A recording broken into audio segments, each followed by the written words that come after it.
Everybody's concerned with the quality of growth in Africa.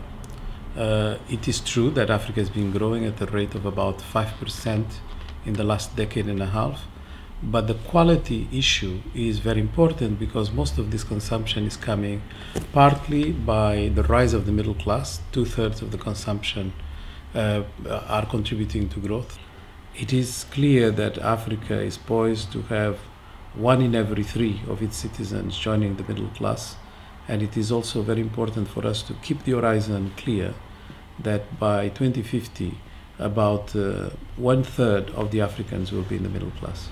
We really have to first give credit before looking for means and ways to change the situation at hand. And it has also helped me see, being African, sometimes you're overshadowed by corruption and pessimistic about the whole situation of development as well. And it has helped me see that we are actually making progress.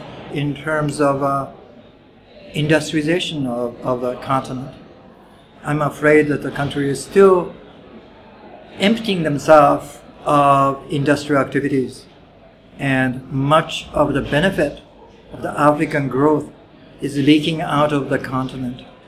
Africa as a latecomer has a lot of disadvantages, but certainly one advantage, and that is not to do the mistakes of other parts of the world. Africa needs industrialization.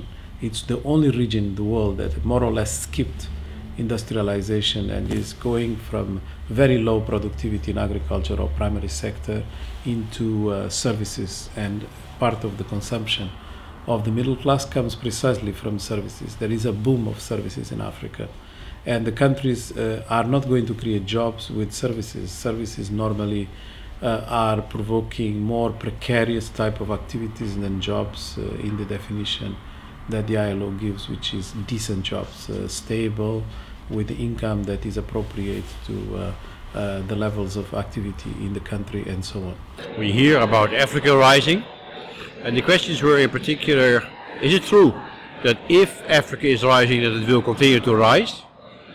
And the second question was, will it be inclusive? Who is going to benefit? We have now a population that is younger, more educated, more urban, more connected, and certainly much more attuned to respond to the demands of a modern economy. The policies for industrialization are going to allow these young people to actually have economic opportunities that they don't have right now.